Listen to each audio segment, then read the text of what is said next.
Waalaikumsalam warahmatullahi wabarakatuh.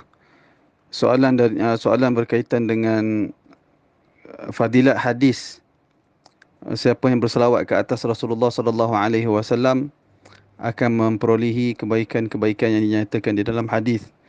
Iaitulah hadis yang bermaksud barang siapa dari kalangan umatku berselawat ke atasku dengan satu selawat yang ikhlas dari hatinya, Allah akan berselawat ke atasnya 10 kali, dinaikkan darjatnya sebanyak 10 darjat, dituliskan baginya 10 kebaikan dan dihapuskan darinya 10 kesalahan. Hadis yang ditanyakan telah dinyatakan sebagai hadis yang daif di dalam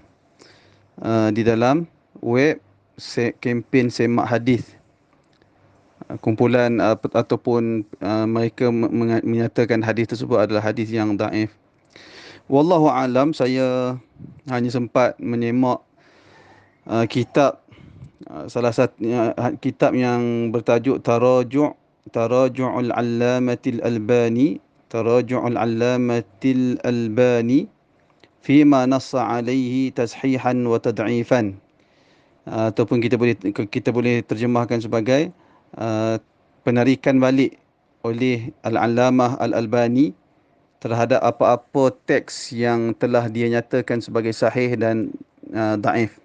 Di mana kitab ini disusun oleh Syekh Abdul Hasan Muhammad Hasan Al-Syekh. Di dalam kitab ini menghimpunkan hadis-hadis yang mana Al-Albani rahimahullah telah menarik balik hukuman hadis tersebut. Di awalnya beliau kata sahih, ada hadis yang beliau tarik balik dan beliau hukumkan sebagai daif. Demikian juga ada beberapa hadis yang Al-Albani di peringkat awal telah menghukumkan hadis tersebut sebagai daif, kemudian dia tarik semula dengan dia mengatakan hadis tersebut sahih. Antara dia hadis yang ditanyakan iaitulah Al-Albani rahimahullah di dalam kitab ini dinyatakan pada jilid yang pertama pada muka surat pada muka surat 131 hadis yang ke-80, hadis bilangan ke-80, di mana Al-Albani rahimahullah telah mendaifkan hadis yang ditanya di dalam kitab beliau, di dalam As-Silsilah Ad-Da'ifah. Akan tetapi hadis ini telah beliau tarik semula dan menilai hadis ini sebagai sahih. Antaranya di dalam kitab beliau yang lain, iaitulah antaranya di dalam kitab Sahih At-Targhib wa Tarhib. Beliau berkata hadis ini sebagai nilai dia hasan sahih.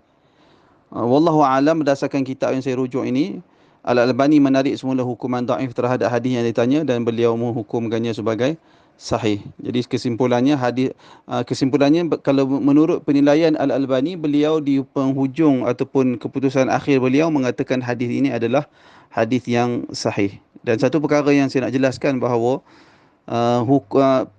hukum sahih terhadap sesuatu hadis ataupun daif terhadap sesuatu hadis adalah perkara ijtihad yang sudah tentu akan mewujudkan perbezaan pendapat di kalangan ulama. Saya tak sempat merujuk penilaian ulama lain, tetapi kalau kita fokuskan kepada penilaian Al-Albani, kita dapati penilaian akhir Al-Albani terhadap hadis yang ditanya adalah hadis yang sahih. Wallahu a'lam.